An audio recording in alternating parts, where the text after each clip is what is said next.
Hello, everyone. This is Teresa Connor at Colorado State University's One Water Solutions Institute, and welcome to a monthly webinar series that we're starting. Today's is on river hydraulics and sediment transport analysis, and I just want to start with an overview of the One Water Solutions Institute and eRAMS itself. First of all, the One Water Solutions Institute, if you go to our website, it's eRAMS.com, One Water Solutions.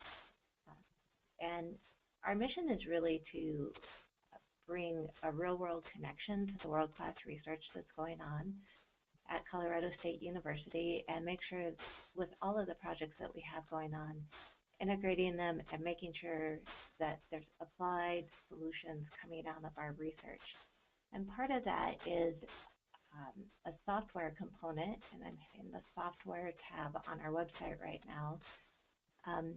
The software component that's built on a cloud-based platform. It's open source, open access, and it can scale from a very block level analysis to watershed scale analysis of tools that can be used with just your browser and internet web access that will allow you to do hydraulics and water analytics on different gauge information. And we have a series of tools that are available on our website, and there's information and access to the tools themselves. Today we're going to be doing what's known as a channel cross-section analysis, or also the river hydraulics and sediment transport analysis. But there are many comprehensive flow analysis tools, watershed assessment tools, integrated urban water management, and agricultural tools. And all of these have been built since about 2008 is when CSU started developing the eRAMS platform to create this kind of toolbox and platform that allows users to share data and bring disparate data sources together to manage our water resources more holistically. We're doing these webinars monthly to provide another education component of the tools themselves. And we have a YouTube channel of eRAMS tutorials that we'll be sending you the link to. But if you're looking for information on any of the tools, you can often find it through this YouTube channel, and they will be here. And so with that, I'm going to let Tyler take over and show us today's topic of river hydraulics and sediment transport analysis. To take us through this tool. If you have any questions at any time, please just type in your chat box, and we'll make sure to get your questions answered. We appreciate your participation today. Tyler? Well, thank you, Teresa. Is everyone seeing my screen okay? I am. Okay. So there's a couple different ways in eRAMS to access the river hydraulic and sediment transport analysis tool. We have both a login version where you can save the data, you can store the data, you can store the cross-sections that you build, the analyses that you run. You can save all that to your user account. We also have a non-login version. The non-login version is available under erams.com/hydraulics. And it'll give you just quick access to the tool if you want to sit down, mess with the cross-section, and just not save it anywhere. Today I'll be walking you through the login version of this particular tool. So once you log into your account, the way that you access any of the projects in eRAMS is you'll start off on your account page, but you'll move over to this Projects tab here and create a project. You'll give it a name, and the project type for this particular one is the River Hydraulics and Sediment Transport Analysis. I've already created one, this one right here, that's called the Hydraulics Project, so I'm just going to use that one. When you click on that, that'll send you over to the map page, and you'll get the same access that you would from the non-login site. So it's the same step through of getting to the web page, getting to the tools, and getting to all the analyses on it. Now you'll notice this starts off with a nice little quick start that explains what you should do when you first get here. And the first real step to doing a hydraulic analysis is you need a cross-section to examine. So we've built in a couple of different ways that you can analyze a cross-section in eRAMS. You can create a cross-section by uploading a series of survey points, or you can create one on the map that gets auto-extracted from a DEM. If you want to choose the Create Spreadsheet one, you can specify where on the map the cross-section that you're uploading exists based on its lat long. You can either enter that from survey data that you have, or you can click on the map and pull a lat long point, and then upload based on the file format here under the help, the cross-section itself. The map-based one, the map-based option runs off of the USGS Digital Elevation Map 30-meter DEM. You can also combine that with supplemental data, say that you have a LiDAR source, or say that you have a higher resolution DEM in your particular area. You can upload that raster layer and add it into this, and it will extract the cross-section from that combined data source. Any questions on that so far as how you would get to creating a cross-section? If you wanted to create it on the map, it's a really simple point and click. So if I want to create a cross-section, I just simply click the Create button, then you'll notice that my mouse is dragging this little pointer across the map now. So I basically specify the area that I'm interested in, the start point and then the end point, and then I name it. So you get a little note that this is only pulled from across a 30-meter DEM, so it's not going to have channel scale properties, but you'll get valley scale properties. And once you have that cross-section, you'll notice this extra option down here that allows you to select the cross-sections that you have created and view them. So you see I got a nice little valley scale cross-section of this 30-meter DEM. Once you've created your cross-section, you can do a lot to edit it. You can supplement it with new information. You can remove or edit information. Say I know that I have a whole bunch of survey points that fill in the gap down here on this section that makes it a much higher resolution so that you can do hydraulic analyses. You can append that with a spreadsheet of just XY coordinates that base off of this 0 mark and those lat long points. You can also go in and just remove some data points. And if you'll notice, as I go through and remove the data points, it starts showing me the differences from the original cross-section to the modified cross-section. And then you can save those changes here, or you can just not save them. If you did something you don't want, you can just reset the interface and it'll return to what you last saved. So if you accidentally delete a point, it's not deleted for forever. You can reset it. One of the cross-sections that I've got handy for us today is a slightly better version of this valley scale cross-section, but you'll notice you can click in on this map and zoom in. You'll notice that I've added a number of survey points that are actually down in the cross-section itself that allow you to do sediment transport a little bit more accurately. That's pretty much the editing interface. You can also, if you want a copy of this cross-section now that you've downloaded, created it, you can also download this cross-section and it will download it into a CSV file. Now this CSV file contains everything about that cross-section. It contains the name of the cross-section that you titled it in eRAMS. It contains the lat long starting points, and then it's got all of the station elevation coordinates, the X, Y, so to speak, of that cross-section. Any questions on how to create or edit a cross-section so far?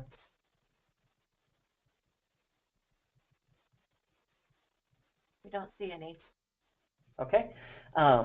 In that case, I'm going to move on to the actual hydraulic side of it. So if you notice, there's a number of tabs up here at the top. We've got the edit one that we were just messing with. We also have a hydraulic and sediment tab here. Now, if you're curious as to what it does, you can click this further info button, and it'll basically explain that it's going to take some sort of input on the cross-section as far as depth or flow measurement, or whether you want a normalized depth or a critical depth, and then using the respective equations from hydraulics, like Manning's equation, it'll go through and calculate all these different cross-section properties, like the cross-sectional area, the wetted perimeter, top width, hydraulic radius, hydraulic depth, all of those. So you can go through and just say, I want to analyze some random flow depth. If I want to see what this cross-section looks like under 3 meters of water, I can calculate that cross-section. What it's going to do is going to fill in the cross-section, and it's going to tell me how deep it is, how big it is, and you'll notice that this graph is interactive. You'll notice it actually filled in that water down here. So you can actually see how far that water inundates on the map. if I wanted to reset that and say I want to look at this under a 15-meter depth, kind of more of a flood sort of thing, you can see how much of the valley would be inundated by that. That's kind of the hydraulic side of it. The sediment side of it, based on those hydraulic properties, you can calculate a sediment transport based on the channel configuration and a couple secondary inputs. Now we have a number of different channel sediment transport equations built in here. We have some total load equations, which are useful for sand bed rivers and mixed sediment rivers. And then we also have some bed load equations, which are much more useful around here in the Colorado with our gravel bed river systems that we have. So you can basically look up and see what each of these equations are based on. And if you have any further questions, you can actually examine the transport equation itself and all of the assumptions and all of the variables that are in here as far as the total load equations versus the bed load equations. But I'm going to pick, for this particular example, Bagnall's bed load equation, because this is a gravel bed system. This is the North Fork of the Poudre River, just north of Fort Collins here. And then I'm going to fill in all the different properties that I'm looking at as far as the channel. So because I didn't provide a flow for this particular channel section, I'm going to specify the discharge in this step. I'm also going to specify the bottom width and then the bed slope. Because we're up here in the mountains, we're looking at almost a 1% bed slope here. You can also go in and you can start modifying some of the more complicated inputs to these sediment transport equations. If you're in a system and those sort of things start mattering as far as the density of sediment, or if you're in a really warm or cold system and you start caring about the density of water. Those are all options under this advanced option tab. Once you've added all of those sediment transport inputs, you can calculate it, and what it's going to do is it's going to spin off and calculate your sediment transport amount. In this particular demo, for these particular inputs that I gave it, it calculates that we've got a basic about 1.7 kilograms per second of sediment being transported through this particular cross section at this flow depth at those discharges. Now, if I'm not happy with that, I can simply go back, reset it, hop back to the tab, and say, well, maybe I want to examine a normal depth. Maybe I want to go through and say, well, what does the channel look like under normal depth at 50 cubic meters per second at that 1% bed slope, and then specify the hydraulic roughness or Manning's End. If you don't know your Manning's End, we've got some guidance over here that'll basically step you through what kind of system you're in. If it's a sand bed channel, if it's a gravel boulder channel, or if you're in floodplains, that sort of thing, that gives you some guidance as far as what that roughness should be. I know for this particular stretch of the river, it should be about 0.03. And then you can calculate that, and you'll notice that it already grabs the normal depth, it grabs the discharge, and then it changes the inputs that you need. It auto-fills in the discharge for that particular sediment transport because you already specified it as 50 meters per second. One thing I would like to note is that this particular tool runs completely in metric. So if you're an SI guy, this is all metric. If you're more of an English units person where you need the feet and the pounds and the cubic feet per second, that sort of things, you'll have to do some converting after the fact. But the whole tool is internally consistent on metric. Any questions on just the sort of single flow hydraulic sediment analysis in this part of the tool? Okay, well, I'm going to move on to the next big part of this tool, which basically combines the steps of the previous two tabs. It combines the cross-section, it combines the hydraulics, and it combines the sediment transport, but on a bigger scale. Basically, this is a sediment yield analysis, the sediment transport side of it, that you can pull in a gauge record, or you can pull in monitoring data that you yourself went out into the field and you know that this river ran that flow for these days. You can pull in that flow record, and then based on that flow record, you can specify your sediment transport, and what that's going to output is going to be your sediment effectiveness curve, it's going to be your effective discharge, and it's going to be your half-load discharge. So I'm going to run you through some of the options that we have in this particular side of the tool that kind of combines not just the single flow, but automatically does it for multiple flows. So we have a number of options on where you can get your flow data. The first one is the default, is to pull flow data from a gauging station. So if you click that, what's going to happen is it's going to zoom you out on the map, and you'll notice that it basically within the area of your cross-section, it's going to do a search in a nearby area for gauging stations. So you can see in this particular area, I've got a couple gauging stations. I got one down here at the actual main stem of the Poudre River, and then I've got one just upstream of where my cross-section is. That's this other blue line. That one is, in fact, the North Fork below Halligan Reservoir. This is a USGS monitoring station. It pulls that. You can then, once you've selected a station, you can look at the flow data. You can specify the dates that you're interested in examining for this particular site, or just let it default to all available data, and you can get a view of what that flow duration curve looks like. You can even download this to your own computer if you want to use that in supplemental analyses that you're doing with this cross-section, or if you need some backup, or you need the documentation of what data was used in this analysis, you can save that to your computer. You can also use this other button to go through and say, yes, I do want to use this flow duration curve in the sediment yield calculation. You want to use this as your flow gauge. So when you do that, what that's going to do is it's going to take you back to your main interface over here, and it's going to say you've selected this USGS station with this ID and this name and the flow data from these dates. Then you can go through and you can specify the same standard sediment transport inputs that you need for the analysis, except this time you're not being asked for a discharge because the discharge is coming from the gauge record. You also got a few extra options down here in the advanced and if you want to use the interactive graphs versus just a static image graph. And what that'll do is it's going to go fetch that flow data, and then it's going to combine that with the sediment transport and come up with your sediment effective yield curve. And the peak of that curve is, of course, the effective discharge. So that's kind of one of those familiar terms for those of us in hydraulics and sediment. We also calculate this other blue point, the half-load discharge. So we've got both of those summarized in CFS. And the half-load discharge is basically on a CDF plot from 0 to 1 as far as probability goes. It's the 50th percentile, if you want to think of what the half-load discharge is. So you can kind of see the difference of where effective discharge lands next to half-load discharge. You also got a few extra graphs in here as far as the histogram of flow, what sort of flows you're looking at.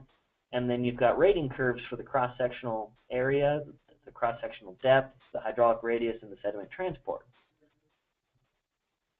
And then the summary of those inputs. Now, all of this can be printed out to a PDF report that you can print off or save if you're interested. Any questions on that? I'm going to walk through a couple of the other options that we have for the flow gauging stuff real quick, unless someone's got a question on this sort of overview. Don't see them, or don't see one. So hitting the reset button and take us back to where we started, we can go back here and, well, what if I don't want this USGS station? What if I don't have a gauging station? What if I'm in an area that is an ungauged basin, which is more common than not where people are working as far as design goes? We have a couple options. You can either upload your own flow duration curve data, and you got a little explanation of what that file format is supposed to look like over here on the help button. And you can just upload that file directly to here and use that as your flow data. Or you can do a regionalized analysis. Now, the regionalized analysis takes multiple flow gauging stations and regionalize them based on some parameter, like drainage area, like your 2-year flood event, like your bank full discharge, or that sort of thing. So if I wanted to select this option, it'll take you to that same search interface, but this time the intent is that you grab more than one station. And then when you grab more than one station, it'll tell you how do you want to normalize this. Do I want to normalize it based on average flow, long-term average flow, or median, or do I want to look at more of a bank full or flood stage sort of thing for normalization? And there's some guidance here as far as help as what you should be doing to normalize that. You can also pick drainage area for your cross-section versus the metered stations. And again, what you can do is once you have that, you can specify you'll need to specify the average flow at your particular site to unregionalize that to your specific area. So if I assume, I'm going to guess here, I don't know if that's actually supposed to be 50 CFS or not, I'll pull the flow duration curve for both of those gauging stations. What it's going to do is it's going to normalize them together and regionalize them into a single curve. So you've got the independent flow duration curve summarized here, where you've got the first one, the North Fork down at Livermore, and then you've got the one just below Halligan Reservoir. You can see that those are fundamentally different flow patterns. Then you can look at the normalized curve. You got the two curves together, and then you've got the combined black one here. So you can see how that sort of fits as far as your average flows, as far as your totals, that sort of thing. If you're satisfied with this fit of the graph, you can save it. You can go ahead and just hop back to that same, use the flow duration curve in the sediment tool. But let's say that I'm not happy with this particular fit. If I've got multiple stations, I can say, well, maybe I don't want to normalize on one station for the other. Maybe one of them is just below a super modified system and the rest of the stream gauges in this particular area are more naturalized. And I don't want to include that altered gauge record in the regionalization curve. So you can check and uncheck those stations and then rerun the normalization. So maybe I just want to look at only the Livermore site. You know, so they'll collapse on top of each other. But if you were to have 5, 6, 7 different gauging stations here, you could get more of a collapse. And if I want to get more gauging stations, I can go all the way back here to the station search and say, maybe I don't want that auto-populated search that it did. Maybe I want to do it myself on the map over here, zoom out to a bigger area. Maybe I just want to look at all the different gauging stations that are anywhere near here in northern Colorado. That's going to go through and pull out a different set of gauges, you notice. So if I start grabbing these guys, I can select them all using a control or a select shift, a click, and then I can go to that same step and I can normalize those guys off of their long-term average flows. So again, this fetches all of the data live from USGS. We're not hosting any of that stuff, so there's no need to worry about the up-to-dateness of that data. It's all up-to-date. So you'll notice that now I've got multiple graphs here. So you can see some of them fit better than others. When you go down to the normalization, you know that notice the Halligan one is a little bit more modified than these others. That's because it's just below a dam. It's the controlled release location, so it's not going to be a more normalized flow like some of these other stretches. Like I said, if you wanted to go through and say, maybe I don't want the one near Log Cabin, and I don't want Livermore, and maybe I don't actually want the Halligan one, you can rerun that, and it will recalculate that regionalized curve for this specific site, and then update your graph, and you notice it'll fit just a little bit better because we took out some of those outlier gauge stations. It'll also summarize all the different normalized exceedances and give you some citations. Well, if at this point I'm happy with it, I can go through and say, yes, I'll use that. And it'll list all the different stations that you've used and then all the analysis dates. Then you can go through that same process of specifying whatever you want as far as your sediment transport options and get that same sediment effective curve, sediment yield curve, the rating curves. Now you notice this time I clicked on the interactive graphs. Now the interactive graphs are just a little bit more interesting because you can actually click on them, you can zoom on them. So you can actually see what the effective discharge is versus the half-load discharge and where those really lie next to data points on this. Same with the cumulative yield sediment curve, the histogram, those are all interactive, and the rating curves. You can actually look into the rating curves a little bit more and where on the rating curves these effective discharges and half-load discharges lie. And all of these are available for download. So if you liked one of these graphs and you want to use the data somewhere else, you can download these graphs into a JPEG image. You can download them as a CSV file so that you can recreate it using whatever graphing package you're interested in. All of those options are available to you. Now I know I went a little bit faster that regionalization thing. Does anyone have any sort of questions on the regionalization or how that all works or the metrics or what's going on behind the scenes there? I will point out one thing. So one of the options here in the regionalization method is to use more of a bank full style flow that's based on a flood frequency. Now these flood frequencies are actually calculated using one of our other tools, the flow analysis tool, using an automated Bulletin 17B flood regression analysis. That's basically a log Pearson type 3 distribution fitted to the observed flood data that USGS records. So that's where the flood data comes from for these four options. It's not running off of the daily average flows that the flow duration curves are running off of. I'm sure that's a question for a couple of you guys, where those flood values are coming from. And again, when you pick one of those, you got to specify what your flood is at your ungauged location, where your cross section is. So the renormalization. And again, that'll go through, and so if I'm assuming if this is like a particular site, I'm guessing what that return interval is.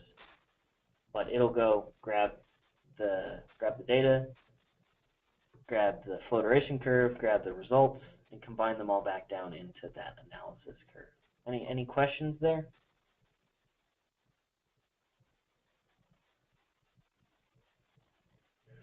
And like I said, because this particular tool is running off of USGS flow data and it's running off of USGS National Digital Elevation Map, this tool works anywhere in the country. I mean, you can zoom to whatever part of the country you're interested in, and you can create a new cross-section. So if I'm not interested up here in Fort Collins, and if I want to go down here to Denver and I wanted to look at South Platte town maybe or something like that, you can define cross-sections down here because the digital elevation map works.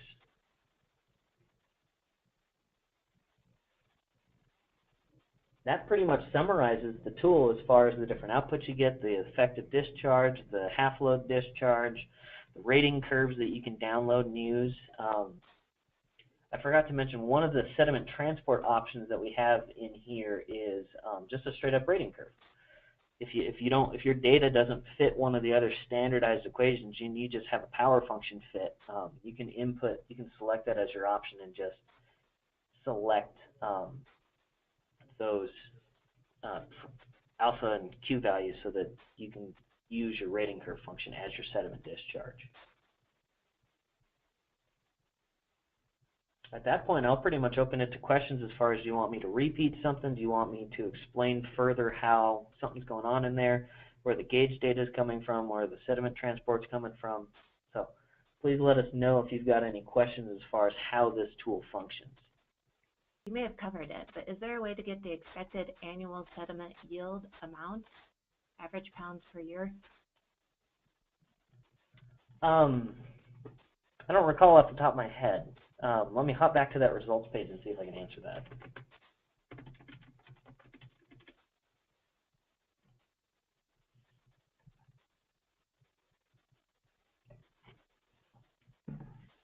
So, like I said, the outputs are that effective discharge value and that half-load discharge value, and those are just simply CFS discharge values. But as far as the cumulative sediment yield versus the sediment effectiveness curve to get a total sediment discharge, I don't think we calculated it, but if I remember my sediment transport correctly, I think it's the integral under this curve is that value. So you have the points to get that integral if you're interested in that total value. And on the single sediment transport analysis, that will give you the total sediment per time. So if you are doing an average condition sort of thing, it'll give you the average sediment over time. For that particular location, you'll get however many kilograms per second. You can convert that back into days, or if it's an average condition, into years. One thing for your use, if you guys actually do start using this tool, there's a number of built-ins into this tool as far as understanding what's going on. So this further info button will change based on what tab you are. So if I'm on the sediment yield tab, it's going to explain what it's going to be doing as far as the analysis. It tells you what the effective discharge is, it tells you what the half-load discharge is, and it tells you what it's assuming behind the scenes to combine the cross-section, the flow data, and the sediment transport data, all those different steps. And then it explains all of those different equations in there as well.